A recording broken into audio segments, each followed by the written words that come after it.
Indonesia itu pada peringkat ke-71 dari 78 negara. 71 dari? 78 negara. Jadi kita 10 besar di Terbawah. bawah. Ilmu pengetahuan itu kan kita belajar untuk menyelesaikan persoalan, menyelesaikan masalah. Iya. Nah, yang bisa menyelesaikan masalah itu kan kalau kita memahami konteks. Kalau pendidikan kita masih fokus pada hafalan, ketika kemudian diberi soal yang tadi pemahaman persoalan, literasi numerasi, mentok. Ya, mentok kita gagal. Nah, selama ini kita yang diajarkan ke siswa itu ya hafalan itu. Kurikulum kita dari kurikulum sejak merdeka sampai sekarang itu ada orang yang mengatakan 11 kali kita ganti kurikulum. 11 kali. Nah, sayangnya itu tidak dievaluasi. Hampir bisa dikatakan kita tidak pernah punya kurikulum akhirnya. Sikap dari Partai Gelora gimana, Pak?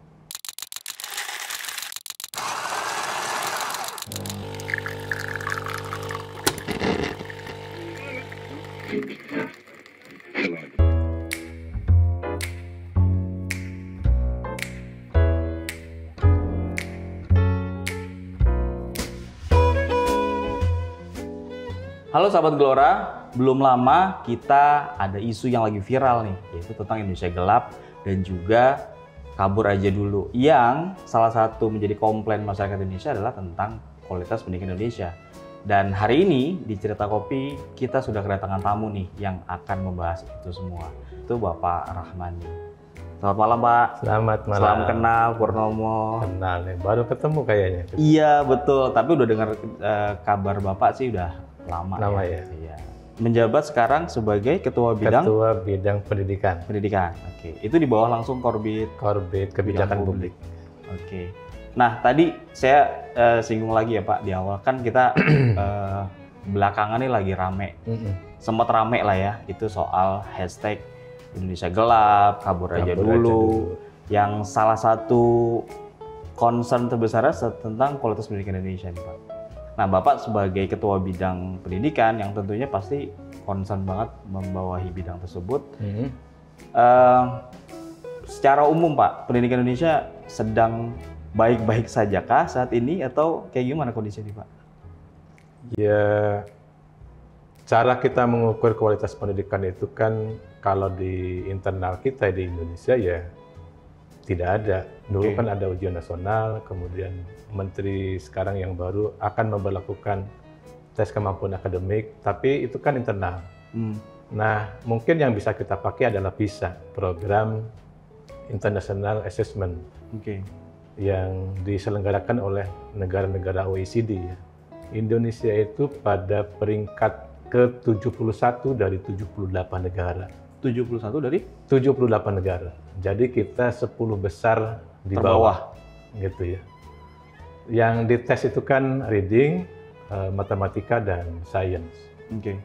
Ini memang kalau secara kualitas ya menyedihkan. Bahkan kita dibandingkan negara Palestina aja yang perang terus sama Israel, kita kalah. Matematika kita, betul. Skor PISA kita kalah sama Palestina. Nah, ini kan kemampuan PISA itu yang dites itu kan literasi numerasinya. Literasi numerasinya. Jadi literasi numerasi terkait dengan reading, kemampuan memahami ketika membaca. Jadi anak-anak tidak hanya membaca, melafalkan bacaan, tapi memahami bacaan dengan baik, begitu ya. Kemudian literasi numerasi di matematika dan sains. Bukan justru hafalan Pak ya? Bukan, hafalan itu kan ya kan kita dalam kehidupan sehari-hari ilmu pengetahuan itu kan kita belajar untuk menyelesaikan persoalan, menyelesaikan masalah. Nah, yang bisa menyelesaikan masalah itu kan kalau kita memahami konteks. Kalau hafalan saja ya tidak bisa.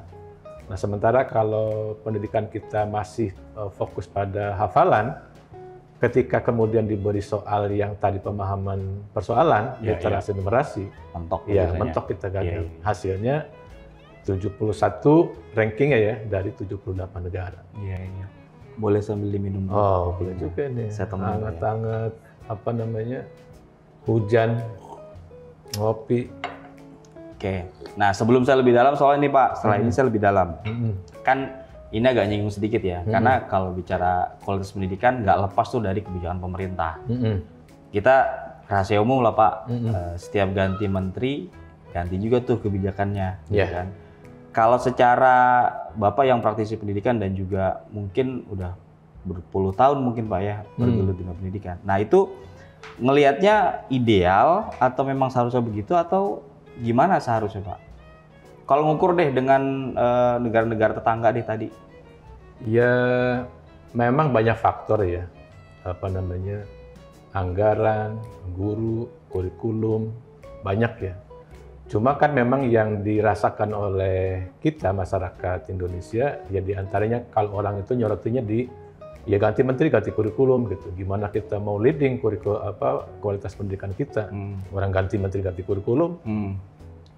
Memang kalau saya coba urut ya ke belakang, kurikulum kita dari kurikulum sejak merdeka sampai sekarang itu ada orang yang mengatakan 11 kali kita ganti kurikulum. 11 kali. Dan misalnya saya pernah terlibat di kurikulum 2013 ya. Itu pembahasannya kan tahun 2012.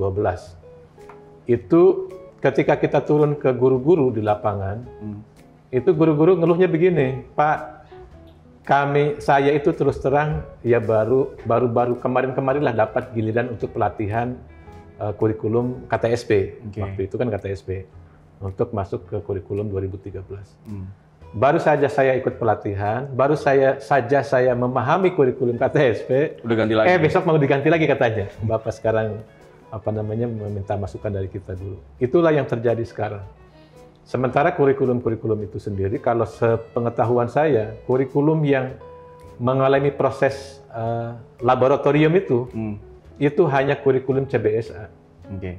Ada udah sempat diuji cobakan gitu maksudnya? Sempat diuji cobakan, kita kenal kalau di Jakarta itu ada sekolah lab school namanya, di samping IKIP Jakarta tuh, itulah lab schoolnya. Nah, ketika di lab school itu, kurikulum CBSA itu berhasil, bagus hasilnya. Nah, cuma ketika diimplementasi massal, hasilnya kurang bagus. Nah, sayangnya itu tidak dievaluasi apa salahnya, di mana salahnya, kenapa terjadi tidak sesukses di laboratorium. Tapi kemudian yang dilakukan adalah mengganti kurikulum. Itu akhirnya saya kemudian jangan-jangan sebetulnya kita tidak pernah secara ajak menekuni, mengimplementasi kurikulum ini dengan baik. Karena tadi itu, begitu ganti menteri, ganti kurikulum. Kalau kurikulum yang sekarang nih Pak, kalau yang tadi kan saya sempat singgung di awal tuh soal, kalau mungkin zaman saya dulu lah, itu kan hafalan yang diprioritaskan gitu kan. Kalau yang kurikulum sekarang, apakah masih begitu atau kombinasi atau udah ke apa nih sekarang arahnya? Sebetulnya kalau menurut saya relatif kita tidak banyak berubah. Relatif tidak banyak berubah karena tadi misalnya saya cerita ketika saya terlibat di pembahasan kurikulum 2013 ya, pembahasan tahun 2012 itu, ketika saya tidak setuju kurikulum 2013, ada seorang rektor itu mengatakan begini, Pak Rohmani, tidak usah risau dengan pergantian kurikulum. Karena nanti pada akhirnya toh apa yang terjadi pembelajaran di kelas oleh guru itu tetap seperti tahun-tahun kemarin. Gitu. Karena tadi tuh baru saja guru akan paham sudah diganti begitu ya. Ya, soal yang hafalan tadi nih Pak. Kalau parameternya dari PISA tadi, berarti kan bukan kehafalan kan? Bukan. Nah, sementara kayaknya nih Indonesia masih titik tekannya ke hafalan nih yang dititik beratkan ke siswa. Maksud saya, apakah hafalan itu tidak menjadi tolak ukur yang benar gitu menurut pendidikan internasional atau gimana? Ya, karena kan tadi pada akhirnya ketika kita dalam kehidupan sehari-hari, kita hidup kan tidak menghafal. Misalnya gini, kita mau menyelesaikan persoalan terlambat datang ke sekolah karena hujan, musim hujan. Itu apakah kita harus menghafal proses hujan? Kan enggak. Kita mikir, oh ini hujan ini setiap pagi ini hujan. Maka saya harus mengatasi ini dengan cara apa? Oh saya harus siap-siap besok payung. Oh siap-siap jas hujan. oh saya harus berangkat lebih pagi. Kan itu mikir, bukan menghafal. Nah selama ini kita yang diajarkan ke siswa itu ya hafalan itu. Yang dites, karena kan gini, tes PISA yang dilakukan oleh internasional itu sedekat mungkin dengan realitas kehidupan. Tesnya itu begitu. Soal-soalnya itu begitu. Jadi artinya agar ketika kita nanti terjun di kehidupan nyata, itu tidak ada gap antara persoalan-persoalan yang dibahas di sekolahan dengan realitas di lapangan. Nah kita sekarang ini, apa yang kita pelajari di kelas, di ruang kelas, itu gapnya terlalu jauh hafalan itu dengan nanti realitas di lapangan. Jadi proses pendidikan yang titik tekannya ada pada sisi penghafalan itu apakah tergantung dengan usia si anak didiknya atau memang harus terus diajarkan atau gimana tuh Pak? Ya memang kan mestinya di TK, SD mungkin hafalan ada porsinya ya lebih besar. Tapi begitu meningkat kelas ke SMP, ke SMA apalagi, itu mulai proses pemahamannya itu yang harus lebih dalam, termasuk nanti proses pemecahan masalah dengan metodenya diskusi. Karena kan gini, secara pengetahuan di usia-usia rendah itu, usia TK, SD, mereka kan belum banyak mendapatkan pengetahuan. Sehingga kalau diberikan pengetahuan dengan hafalan masih wajar.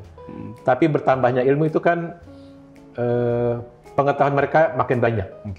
Kemudian mereka sudah mulai menghubungkan pengetahuan itu dengan kehidupannya. Realitas kehidupan. Disitulah mereka sudah mulai bisa memilah-milah tuh Pak. Memilah, berpikir, memecahkan masalah, begitu ya.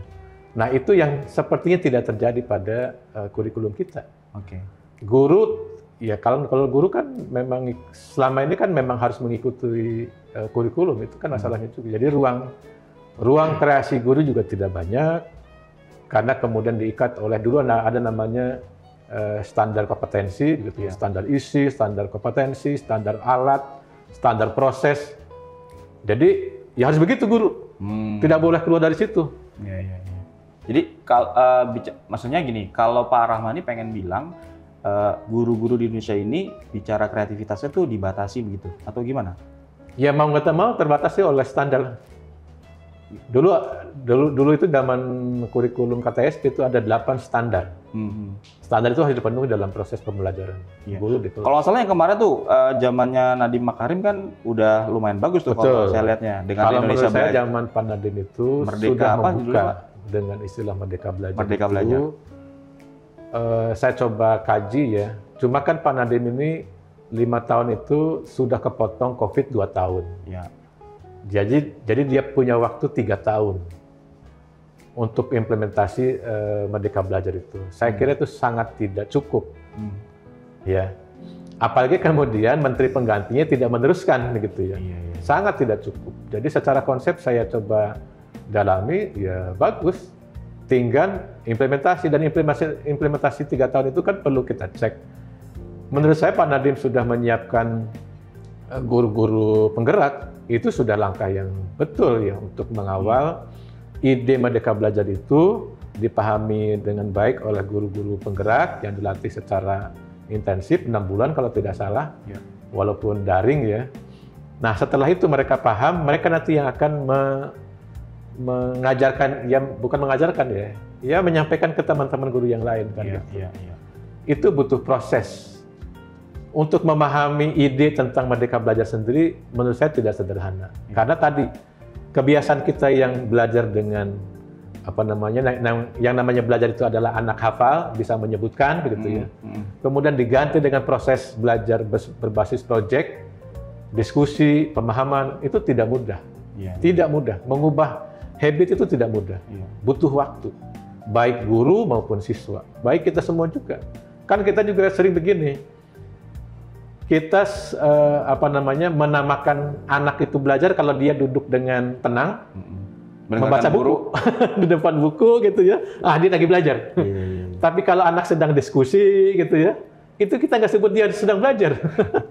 Padahal itu sedang belajar gitu. Nah, gap ini berarti kan ada gap nih Pak antara proses pendidikan di Indonesia yang berganti-ganti setiap periodenya dengan yang seharusnya berjalan. Kalau dari Bapak nih selaku ketua bidang pendidikan nih, ada nggak tawaran yang mungkin bisa dijadikan sebagai ide besar begitu untuk pendidikan Indonesia? Kalau saya mungkin berangkat dari ide Partai Gelora juga. Kita Partai Gelora punya ide Indonesia ingin jadi 5 besar dunia. Di tengah-tengah, kalau saya pinjam teorinya Ziauddin Sardar yang dia mengatakan era sekarang itu namanya era post normal. Era post normal itu era ketidakstabilan, paradoks, ya, kompleksitas yang luar biasa, perubahan yang sangat cepat begitu.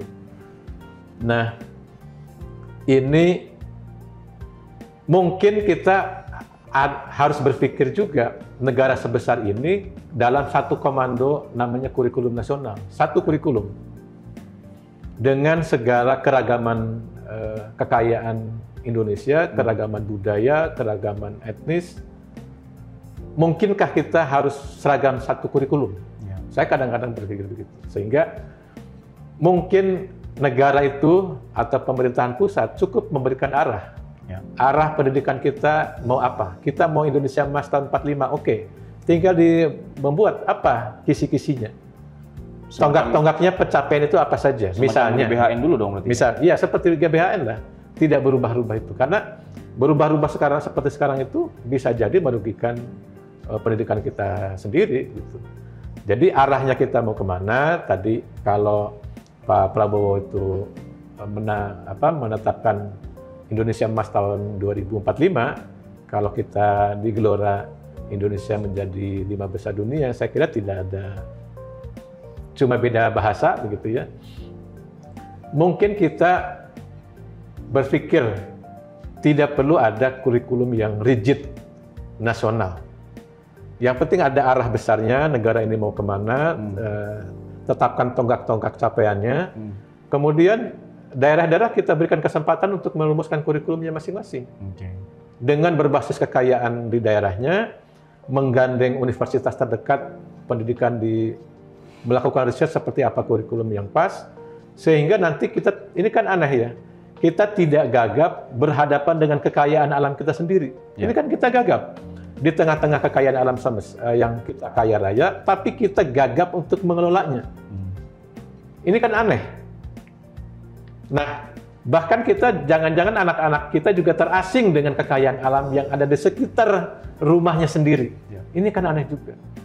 Tapi kalau kita berikan kesempatan daerah merumuskan kurikulum berbasis daerahnya, ya, tidak perlu pemerintahan pusat masuk sampai ke teknis metode belajar di kelas, intervensi sampai ke tingkat teknis itu. Menurut saya sih tidak perlu.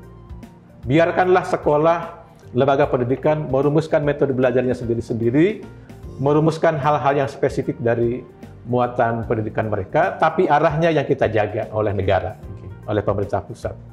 Sehingga nanti akan lahirlah kekayaan pendidikan kita, kekayaan metodologi yang menurut saya akan, dan tidak lagi ada lagi nanti ganti menteri, ganti kurikulum. Ya.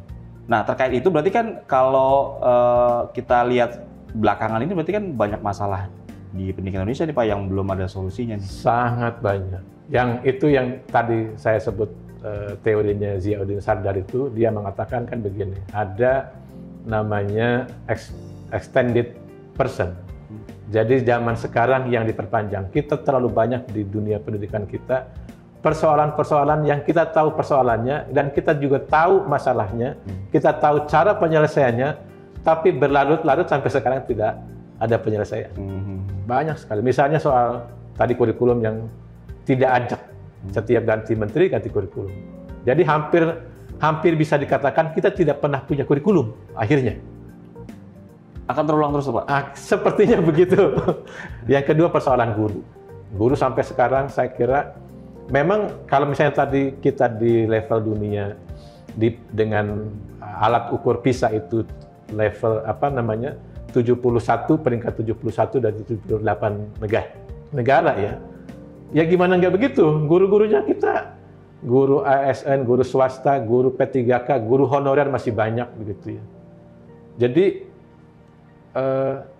banyak sekali yang harus kita selesaikan. Nah, di level guru saja kan ini harus dibenahi kalau menurut saya. Menurut saya, ke depan tidak ada lagi tuh guru P3K dan guru honorer, nggak ada lagi tuh. Yang ada adalah, bagi saya, yang ada hanya guru nasional Indonesia. Nggak ada guru swasta, nggak ada guru negeri. Nggak ada guru P3K, nggak ada guru honorer. Belum beres pendidikan Indonesia. Belum beres. Ya.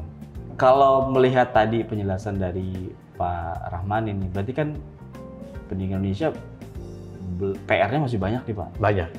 Sehingga itu yang menyebabkan banyak masalah yang belum tertangani. Termasuk tadi akhirnya muncul atau hashtag Indonesia gelap dan kabur aja dulu segala macam. Yeah. Gitu. Sikap dari Partai Gelora gimana Pak? Ya memang ini persoalan yang sangat kompleks, harus dibenahi satu-satu. Dan mungkin harus berpikir strategis ya. Jadi kalau menurut saya ada dua hal yang harus dilakukan. Pertama, tata kelola pendidikan ini harus dirapikan, karena secara tata kelola juga menurut saya sih ya harus dirapikan, termasuk nanti di anggaran ya. Kan misalnya pendidikan ini kan orang melihatnya hanya di Kementerian Pendidikan ya, atau pendidikan dasar menengah dan pendidikan tinggi kira-kira. Padahal ada di Kementerian Perindustrian, ada di Kementerian Keuangan, ada di Kementerian Agama. Sekarang ada di Kementerian Sosial, Sekolah Rakyat. Gitu ya. Bahkan seperti sekolah unggulan Garuda yang itu pendidikan SMA ditangani oleh Kementerian Pendidikan Tinggi. Oleh SMA? Padahal SMA. Artinya memang banyak yang harus ditata gitu ya, ditata. Kemudian itu dari sisi tata kelola. Yang kedua tadi soal isi, soal isi ya. Jadi soal isi itu tadi alat ukurnya adalah PISA. Kita masih di level di peringkat 71 dari 78 negara. Kalah sama yang paling dekat kan, kalau Singapura sih mungkin nggak bisa dibandingkan lah dengan kita, karena dia kan negara kecil. Vietnam. Kita kalah sama Vietnam. Vietnam itu sudah rata-rata sudah mengalahkan rata-rata negara-negara OECD. Skor PISA-nya.